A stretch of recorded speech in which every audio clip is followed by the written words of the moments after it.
할렐루야. 네, 반갑습니다. 우리 옆에 분들과 그렇게 인사 나눠보겠습니다. 샬롬 인사해 보겠습니다. 샬롬. 네, 샬롬. 예, 샬롬이 어떤 뜻인지 아시죠? 네, 하나님의 평안, 하나님의 평강, 이런 뜻입니다. 참 요즘 지금 들려오는 뉴스들이 서로 평안하시냐고 물어야 되는 시기인 것 같습니다. 얼마나 흉흉한 소식들이 들려오는지요. 우리가 서로 평안을 빌어주고 또 서로 평안하도록 서로 세워갈 때 하나님이 주시는 그 샬롬이 우리와 그리고 우리 가정 가운데 있어지기를 축복합니다.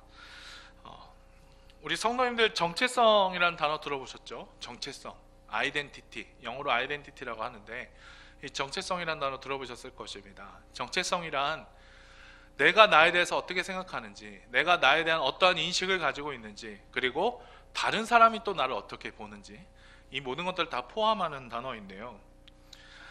여러분, 그런데 이 정체성이라는 것이 참 중요합니다. 왜냐하면 내가 나 자신에 대해서 어떤 생각을 가지고 있느냐, 즉 나에 대한 나의 정체성이 어떠하느냐에 따라 내 삶의 구체적인 행동 방식과 그 모습들이 바뀌게 되고 달라지게 마련입니다. 정체성이 어떻게 형성되느냐에 따라서 내 삶의 구체적인 삶의 양식들이 바뀌고 결정되게 되어 있는데요. 거꾸로 어떤 사람이 그 살아가는 그 모습을 보고 그 사람이 어떤 정체성을 가지고 있는지를 또한 거꾸로 추적해 볼 수도 있습니다. 여러분, 영국의 노예제도를 폐지하는 데 앞장섰던 유명한 윌리엄 밀버포스라는 분 잘 아실 것입니다. 이분의 삶이 정체성이 변화되었을 때 그 사람의 삶에 어떠한 변화가 나타날 수 있는지를 보여주는 아주 좋은 예라고 할 수 있는데요. 여러분, 그는 정치가였습니다. 영국의 정치가였지만 회심하기 이전에는 방탕한 삶을 살았습니다. 삶의 목적이 없었다고 그분의 전기에 그렇게 얘기해요.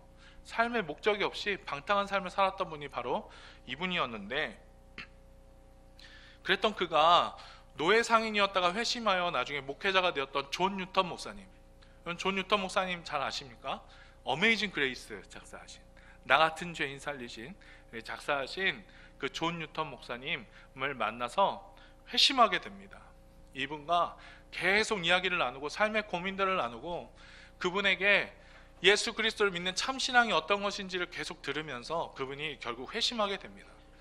이 윌리엄 윌버포스가 그리스도인이라는 정체성을 가지게 되었을 때, 그가 1787년 10월 28일에 자기 일기장에 이런 글을 적었습니다. 이 글이 영국 역사를 바꾸고 세계 역사를 바꿨어요. 전능하신 하나님께서 내게 두 가지의 목표를 놓아주셨으니 하나는 노예무역을 금지시키는 것이고 또 하나는 풍습을 개혁하는 것이다 라고 썼습니다.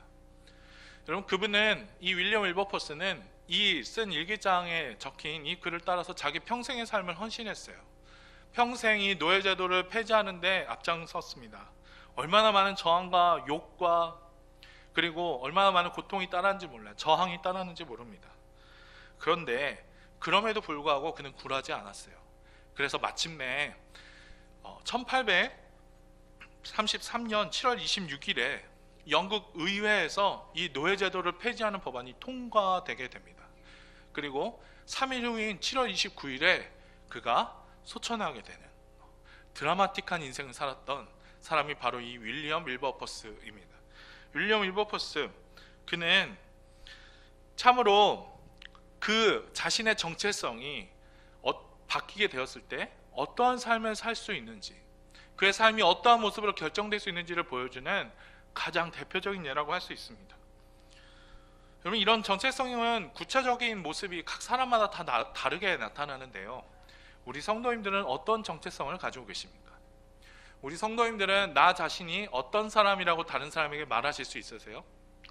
우리 성도님들은 내가 어떤 사람이라고 스스로 생각하십니까?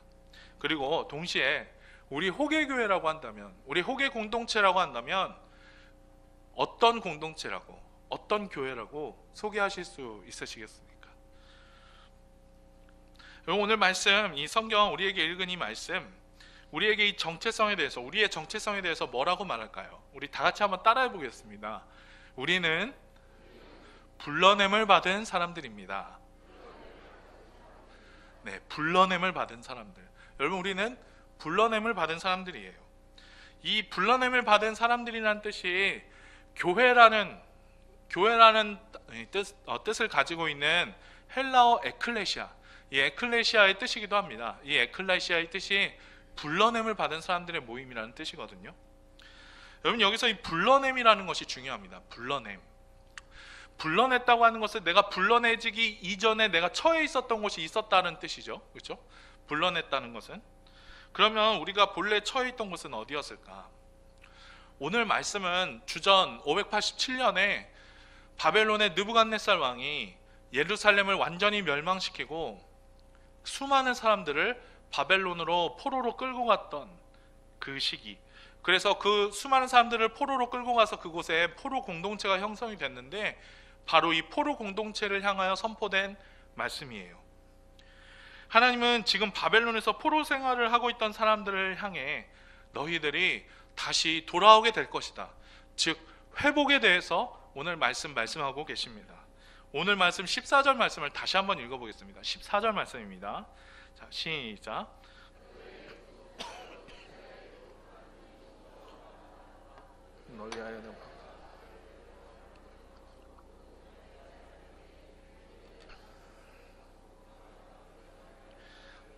아멘. 여러분, 하나님께서 유다 공동체를 다 바벨론으로 사로잡아갔던 그 바벨론 사람들, 여기서 말하는 이 갈대아 사람이 바로 다 바벨론 사람들이거든요. 이 갈대아 사람들을 다 쫓아내버리시겠다, 도망하도록 만들어 버리시겠다라는 말입니다. 이 말은 무슨 말입니까? 이 사람들이 유다 공동체를 다 포로로 사로잡아갔던 사람들이잖아요. 이 사람들이 도망가게 된다는 것은 이 포로 공동체가 이제 곧 회복되게 될 것이다, 해방되게 될 것이다 라는 예언이 말씀인 것입니다. 여러분, 이 말씀은 후에 실제로 이 바사왕 고레스가 바벨론을 침공해서 바벨론을 점령하고 수많은 포로들에게 포로 귀환령, 너희들 이제 집으로 돌아가라는 그 포로 귀환령을 선포함으로써 역사적으로 실현되게 됩니다. 16절 17절 말씀 보시면 하나님께서 바벨론을 어떻게 멸망시킬지를 구체적으로 말씀하고 계신데요. 여러분, 이 말씀 16절 17절 말씀 다시 한번 읽어보겠습니다. 시작.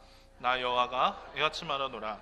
바다 가운데의 길을 큰 물 가운데에 지름길을 내고 병거와 말과 군대의 용사를 이끌어내어 그들이 일시에 엎드러져 일어나지 못하고 소멸하기를 꺼져가는 등불 같게 하였느니라. 아멘. 여러분, 이 말씀 보시면 생각나는 것 없으세요? 성경 통독 많이 하셨던 분들은 이 말씀 보고서 구약의 어떤 사건이 떠오르셨을 것입니다. 무엇이죠? 바로 출애굽 사건입니다. 그렇죠? 출애굽 사건을 떠오르게 하는 말씀인 것입니다. 하나님께서 이스라엘 백성들을 애굽에서 이끌어내신 후에 이 애굽 왕 바로가 백성들을 내보내고 나서 금세 마음이 변하잖아요. 그래서 군대들을 출병하여 이 이스라엘 백성을 쫓게 합니다. 이스라엘 백성이 홍해 앞에서 어쩔 줄 몰라가고 있을 때 하나님께서 이 백성을 위해 홍해 바닷물을 말리시고, 그래서 마른 땅을 걸어갈 수 있도록 인도하셨죠.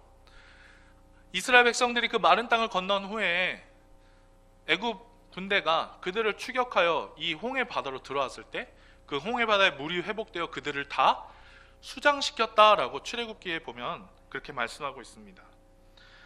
여러분, 하나님께서 오늘 이 말씀을 통해 이스라엘을 애굽에서 이렇게 건져내시고 불러내셔서 가나안 땅으로 인도하여 들이신 것처럼, 즉 이스라엘 백성들을 이렇게 바벨론에 그 포로되어 있던 그곳에서 불러내시겠다라는 것이죠. 즉 이스라엘 백성을 출애굽 시키셨던 그 하나님께서 이제 바벨론의 포로 생활을 하고 있는 그 포로 공동체가 출바벨론 하게 될 것이다, 출바벨론 하게 될 것이다 라고 오늘 하나님께서 말씀하고 계신 것입니다. 여러분, 이 말씀 아마 이역만리 이 머나먼 이방 땅에서 포로 생활하고 있었던 이 포로 공동체에게 아마 큰 희망의 말씀이 되었을 거예요. 오늘 말씀 통해 알 수 있는 우리 하나님은 어떤 분이십니까? 우리 하나님은 불러내시는 하나님이세요. 불러내시는 하나님. 무엇으로부터 그의 백성을 불러내십니까? 그 백성의 죄악으로부터 우리를 불러내십니다. 또한 그 백성의 도탄으로부터 그 백성을 건져내시고 그 백성이 겪고 있는 어려움으로부터 그 백성을 불러내시고 건져내시는 분이 바로 우리 하나님이시라는 것입니다. 우리가 어려움에 빠져 있을 때 그 어려움에서부터 불러내시는 분이 바로 우리 하나님이십니다. 종교개혁자 칼뱅이 그에 져서 기독교 강요 첫머리에서 바로 이렇게 말씀했습니다. 우리가 지니고 있는 지혜, 즉 참되고 건전한 지혜는 거의 모두가 두 가지 부분으로 되어 있으니 곧 하나님을 아는 지식과 우리 자신을 아는 지식이 그것이다. 이 두 가지 지식은 갖가지 끈으로 서로 연결되어 있어서 누구든지 자기 자신을 바라보는 순간 곧바로 하나님을 묵상하는 대로 생각이 옮아가지 않을 수가 없다라고 말했습니다. 이 말이 무슨 말입니까? 즉 하나님을 어떤 분으로 아는지가 나 자신을 아는 것과 밀접하게 연관이 되어 있다는 거예요. 내가 하나님을 어떻게 아느냐에 따라 나 자신의 정체성, 나 자신의 인식이 완전히 바뀌게 된다라는 말입니다. 여러분, 우리 하나님이 불러내시는 분이라고 한다면 우리는 어떤 사람입니까? 불러냄을 받은 사람들이에요. 우리 하나님이 건져내시는 하나님이라고 한다면 우리는 건져냄을 받은 사람들입니다. 우리 하나님께서 우리를 불러내시는 하나님이라고 한다면 우린 다 어딘가에서부터 불러냄을 받은 사람들이라는 뜻이죠. 여러분, 이스라엘이 하나님의 은혜로 애굽에서 출애굽하게 되었던 것처럼, 그리고 이 포로 공동체가 나중에 출바벨론 하게 되었던 것처럼 우리 역시도 하나님께서 불러내시는 분인 줄 우린 믿습니다. 하나님께서 우리를 불러내시는 분이에요. 어디서부터 불러내십니까? 가장 근본적으로는 죄악에서부터 건지셨어요. 우리를 하나님께서 죄악으로부터 건져내셨습니다. 여러분, 예수님이 이렇게 말씀하셨어요. 요한복음 8장 34절 말씀에 죄를 범하는 자마다 죄의 종이다 라고 말씀하셨습니다. 우리가 작은 죄 하나라도 하나님께 짓는다면 우리는 다 그 죄, 크고 작은 것 상관없이 다 죄의 노예이고 다 죄의 종인데, 하나님께서 우리를 그 아들 예수 그리스도 십자가 사역을 통해서 우리를 불러내셨고 우리를 그 죄악에서부터 건져내셨어요. 우리 하나님은 이렇게 건져내시는 분이십니다. 또한 여러분, 하나님께서 우리를 죄악으로 건져내셨을 뿐만 아니라, 여러분, 이것은 일회적 사건이 아니에요. 그때 한 번 하고 끝나는 사건이 아니라 지금도 우리에게 계속되고 있는 사건입니다. 하나님께서 불러내시는 그 사역이 지금도 우리에게 역사하고 있다는 거예요. 우리 하나님께 기도하고 응답받아 보신 분이라고 한다면 이것을 분명히 경험하셨을 것입니다. 하나님은 지금도 우리를 불러내시고 건져내세요. 어디서부터 건져내시죠? 우리의 삶의 걱정으로부터, 우리의 삶의 모든 어려움으로부터, 우리가 답이 없는 것과 같은 그 어둠의 터널에서 헤매고 있을 때 하나님께서 그 어둠에서 건져내 우리를 빛으로 인도하시지 않습니까? 우리 삶에서 다 경험하시죠? 우리 하나님은 지금도 우리를 건져내시고 불러내시는 하나님이라는 것입니다. 여러분, 그리고 이렇게 하나님께서 건져내시고 은혜롭게 우리를 부르시는 이 사건은요, 우리에게 어떤 공적이나 우리가 뭔가 잘나고 뭔가 그거 받을 만한 뭔가가 있어서 하나님께서 그렇게 하시는 게 아니죠. 여러분, 그렇기 때문에 이렇게 하나님께서 불러내시고 건져내시는 이 사역을 우리는 은혜라고 부릅니다. 은혜. 아무런 대가 없이 우리에게 주시기 때문에, 아무런 대가 없이 우리를 건져내시고 불러내시기에 그것을 우리는 은혜라고 부릅니다. 하나님은 은혜로우신 분이세요. 우리를 건져내시는, 우리를 불러내시는 그 하나님은 은혜로우신 하나님이고, 불러냄을 받은 사람들의 모임인 우리 교회 역시 그렇기 때문에 하나님의 은혜로 형성된 공동체입니다. 여러분, 하나님이 이렇게 우리를 불러내시고 건져내 주시는 은혜로운 분이시라고 한다면 그 은혜로우신 하나님 앞에 우리가 보여야 할, 드려야 될 마땅한 반응은 무엇일까요? 여러분, 그 힌트가 오늘 말씀 21절에 나옵니다. 21절 말씀. 우리 21절 말씀은 우리 성도님들 외우시면 좋겠어요. 네, 외우시기도 참 좋습니다. 4321이에요. 4321. 이사야 43장 21절. 우리 다 같이 한번 읽어보겠습니다. 시작.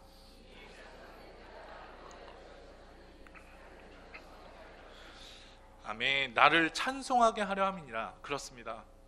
하나님께서 우리를 건져내시고 불러내신 그 은혜에 반응하여 우리가 드릴 것은 무엇이라고요? 찬송이라 이 말이에요. 찬송, 찬양. 여러분, 이 찬송, 찬양을 예배라는 단어로 바꿔 부르셔도 돼요. 하나님이 우리를 불러내신 그 은혜에 반응하여 우리가 마땅히 주님 앞에 드리는 것은 바로 예배라 이 말입니다. 앞에서 말씀드린 것처럼 하나님께서 그의 백성을 건져내시고 불러내시는데 하나님의 자녀된 백성으로 우리를 계속해서 창조하고 세워가시잖아요. 그런데 하나님께서 그렇게 하시는 목적이 있다는 겁니다. 그냥 그렇게 하시는 게 아니라 목적이 있으신데 그 목적이 무엇이라고요? 바로 하나님을 예배하도록, 하나님을 찬양하도록 그렇게 부르시고 그의 백성으로 새롭게 창조하신다라는 말입니다.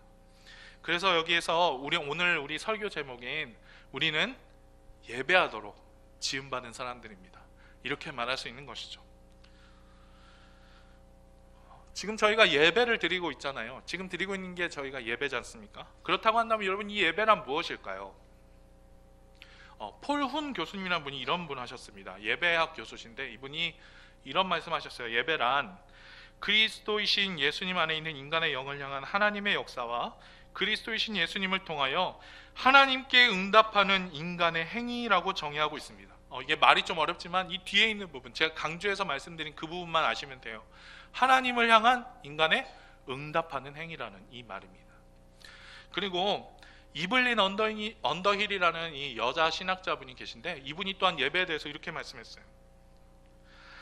예배는 그것이 어떠한 수준과 형태를 취하고 있든지 간에 창조주에 대한 피조물의 응답이다 라고 그랬습니다. 창조주에 대한 피조물의 응답. 여러분, 역시 여기에서도 이 창조주에 대한 피조물의 응답이라는 이 말이 중요하다고 볼 수 있습니다. 즉 정리하면 어떻게 정리할 수 있죠? 하나님께 드리는 예배란 하나님의 우리에게 주시는 그 은혜에 반응하여 하나님께 드리는 우리의 응답이라는 것입니다. 하나님께 드리는 우리의 응답인 것이에요. 지금 우리가 여기 앉아 예배 드리는 것도 하나님께서 우리에게 주신 그 은혜에 반응하여 주님께 드리고 있는 것입니다. 우리의 시간과 우리의 노력과 또 우리의 물질도 들여가면서 하나님께 예배하는 것이죠. 이 시간 하나님께 그렇게 예배를 드리고 계시죠? 하나님의 은혜에 대한 그 반응으로서 그 은혜에 감사해서 이 시간 그렇게 예배하고 계시죠? 우리가 하나님의 그 은혜에 대해서 반응하여 드리는 것이 예배라는 사실을 꼭 기억하시기 바랍니다. 여러분, 그렇기 때문에 사도 바울은 로마서를 이렇게 기록하면서, 로마서가 1장부터 16장까지 있잖아요. 1장부터 16장까지 있는데 그 중에서 1장부터 11장까지 하나님께서 그리스도를 통해 이루신 구원의 역사, 구원의 사역, 그래서 믿음으로써 의롭게 되는 그 사건을 쭉 설명한 후에 이제 12장부터 16장까지 실천편이라고 할 수 있는데요, 그 실천편을 시작하면서 로마서 12장 1절 말씀에 바로 이렇게 말씀하고 있습니다. 우리 12장 1절 말씀 너무 중요한데 우리 외우신 분도 계시죠? 우리 다 같이 한번 읽어보겠습니다. 다시 한번. 자, 한번 읽어보겠습니다. 시작. 그러므로 형제들아,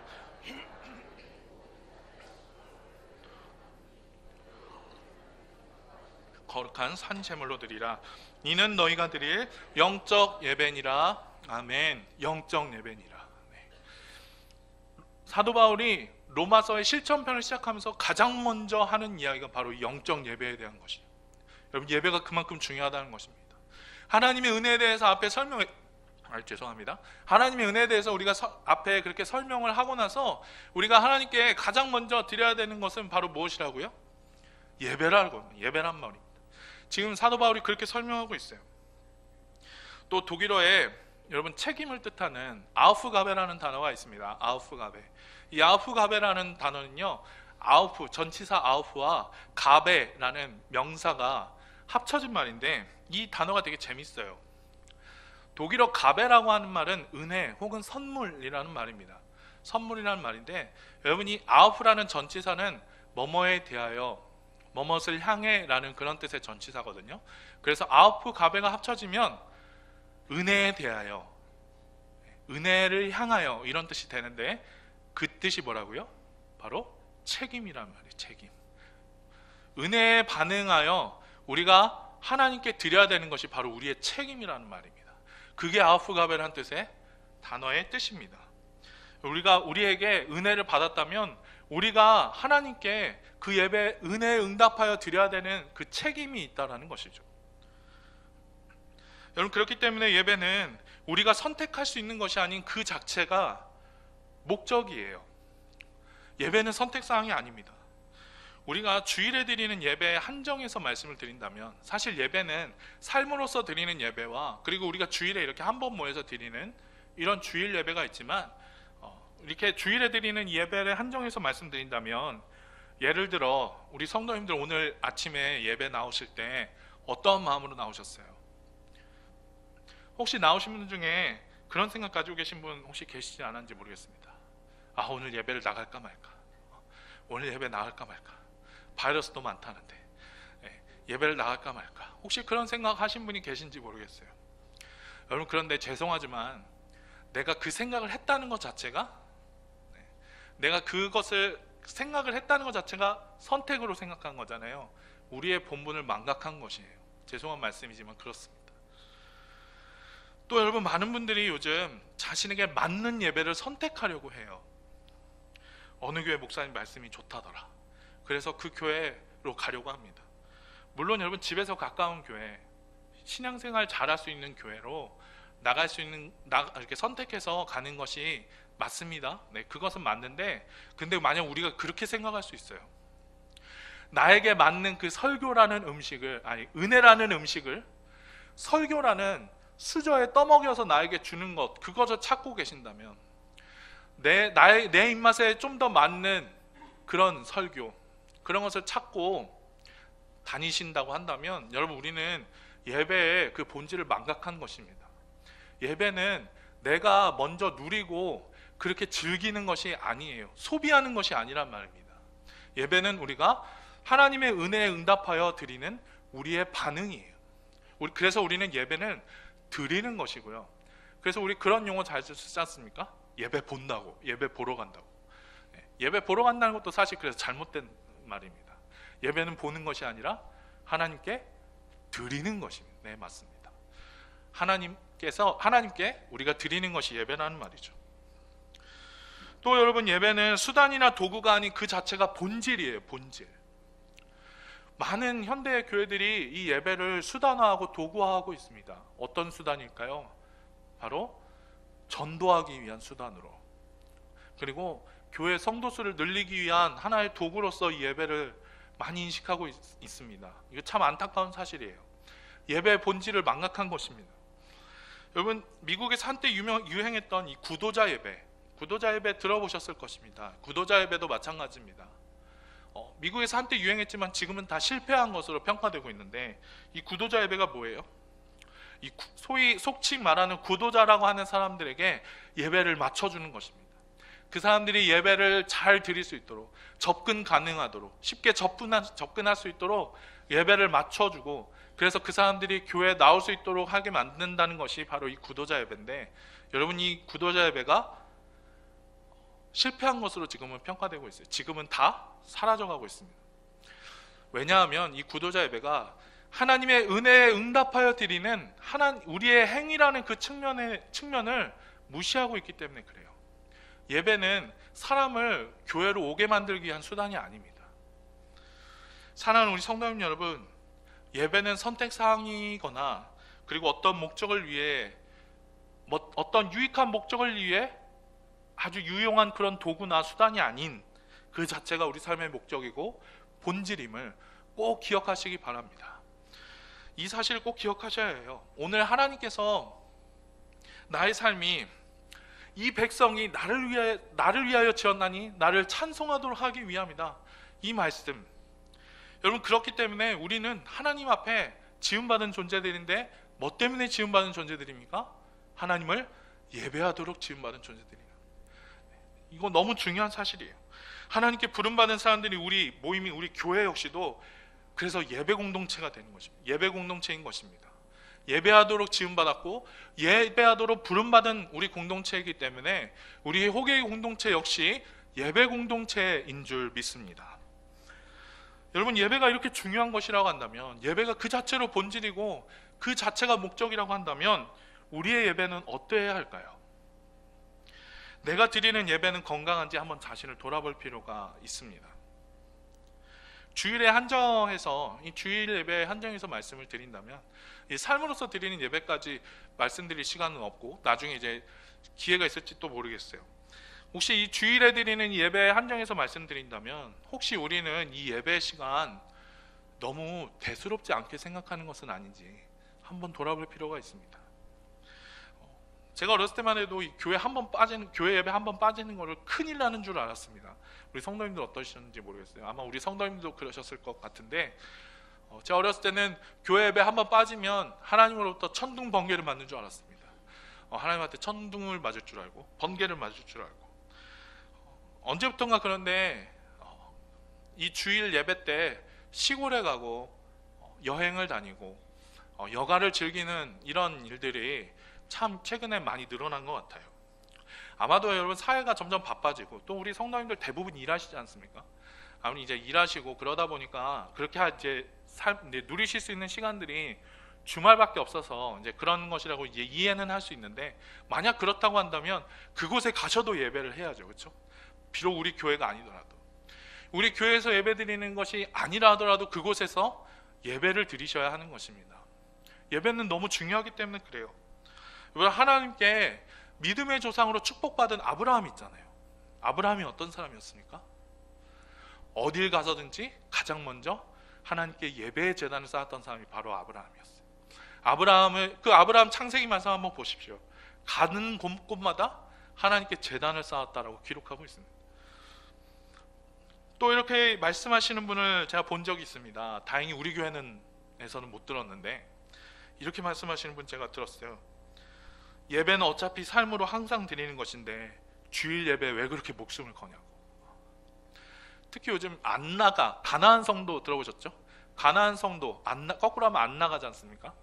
교회는 안 나가면서 예수를 믿는다고 말하는 사람들이 가나안 성도라고 하는데, 이 가나안 성도들 중에 특히 이런 말 하는 사람들 많아요. 어차피 예배는 삶으로 드리는 건데 뭐하러 교회 나가냐고. 제가 우리 교회에서 이런 분들 아직 못 만나봐서 참 다행이라고 생각합니다. 물론 이분 말씀처럼 우리 예배는 삶으로 드리는 예배가 있고 주일에 드리는 예배가 또 있어요.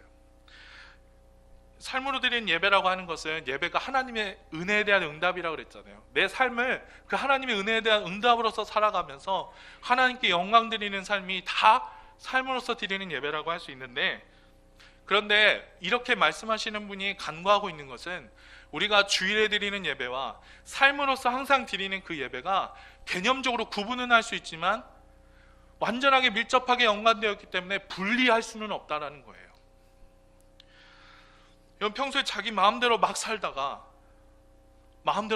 하나님과 아무 상관없는 삶 살다가 주일에 여기 한번 나와가지고 하나님께 예배하면서 주님 저 경건하게 예배하고 싶습니다라고 말하는 사람이 있을 수 있을까요? 그렇게 해보신 적 있으십니까? 저는 해봤지만 불가능하다는 걸 알았어요. 여러분, 불가능합니다. 내가 삶에서 드리는 예배에 실패했다면 주일에 와서 한번 그렇게 나와서 하나님 앞에 경건한 척 할 수 없어요. 또한 반대로 마찬가지입니다. 내가 주일에 드리는 그 예배에 실패하면서, 주일에 한번 주님 앞에 나와 예배하는 것에 실패하면서 내가 삶으로 드리는 예배에 충실하겠다? 그건 역시 어불성설입니다. 말이 되지 않는 거예요. 구약 성경에서 하나님은 사무엘을 통해 순종이 제사보다 낫다라는 말씀하셨죠. 여기서 이 말하는 이 순종이 우리가 삶으로서 드리는 예배를 아주 축약적으로 말하는 단어라고 할 수 있는데, 분명히 삶으로서 드리는 예배가 중요하다고 말씀하셨지만, 여러분, 구약 성경에는 레위기도 있습니다. 레위기가 어떤 말씀이죠? 하나님한테 어떻게 예배해야 되는지를 아주 구체적으로 규정한 말씀이 바로 레위기 아닙니까? 주일에 그렇게 드리는 그런 예배도 중요하다는 거예요. 똑같이 중요한 겁니다. 우리가 하나님께 예배할 때 내가 지금 예배하고 있는 대상이 누구인지를 한번 생각해 보십시오. 내가 예배하고 있는 대상 하나님이시지 않습니까? 근데 그 하나님 어떤 분이세요? 온 우주 만물을 창조하신 창조주 하나님이십니다. 너무나 거룩하시고 너무나 광대하시고 너무나 전능하신 그런 하나님이세요. 여러분, 우리가 직장 상사 만나러 갈 때 어떻게 합니까? 아무렇게나 옷 입고 가서 아무렇게나 말하고 그러신 분들 안 계시죠? 네. 여러분, 직장 상사 앞에서도 그러는데 우리 하나님 앞에서는 어떠해야겠습니까? 또한 여러분, 우리 남자 성도님들 잘 아실 것입니다. 군대에 갔다 오셨으니까. 군대에 가면 사단장이나 군단장 이런 사람들, 제가 군대에 있을 때 그 별 4개짜리 한번 헬리콥터 타고 온다고 해서 부대가 발칵 뒤집힌 적이 있어요. 그 사람들 한 번 온다고 하면 어떻게 합니까? 건물을 다 새로 페인트 칠을 하고, 길을 다 페인트 칠을 다시 하고. 저는 나무를 심었어요. 길에 없던 나무를 심고, 부대 거미줄이라도 혹시 있지는 않은지, 먼지 하나라도 혹시 있지는 않은지, 그거 다 닦아내지 않습니까? 여러분, 사람이 머리에 별 2개 3개 달고 오는 그런 사람들 앞에서도 우리가 그렇게 하는데, 우리 하나님 앞에서 어때야겠어요? 우리 만군의 하나님이신, 모든 만군의 하나님이라는 것은 모든 군대를 다스리시는 하나님이라는 뜻입니다. 그 하나님 앞에 우리가 어떠한 모습으로 예배를 드려야 할지 여러분 한번 생각해 보시기 바랍니다. 여러분, 말씀을 맺습니다. 일제 강점기 때 기독교를 일제가 탄압했지 않습니까? 그렇죠? 어떻게 탄압했냐면 바로 신사참배를 강요함으로써 기독교를 탄압했어요. 이 일제가 그때 당시 이렇게 구슬렸습니다. 한번 들어보십시오.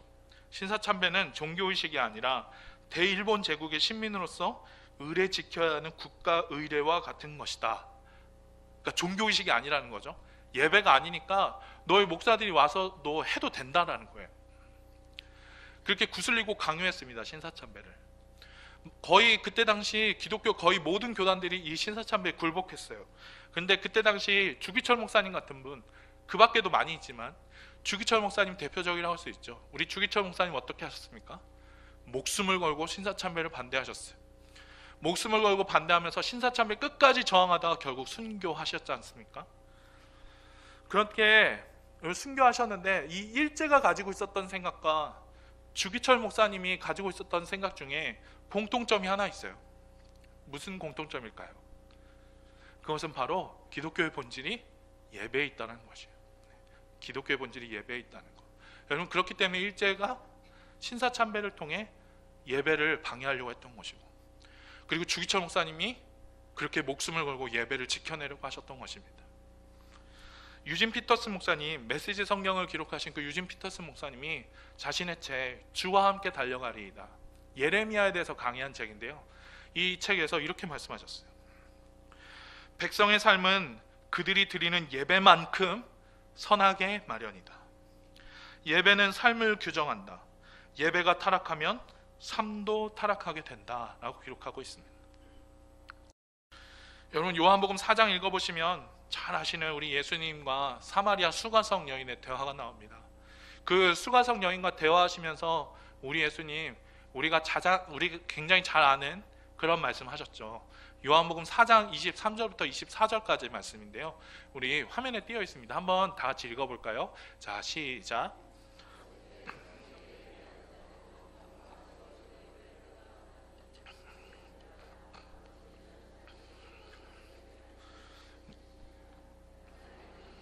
예배하는 자가 영과 진리로 예배할지니라. 아멘.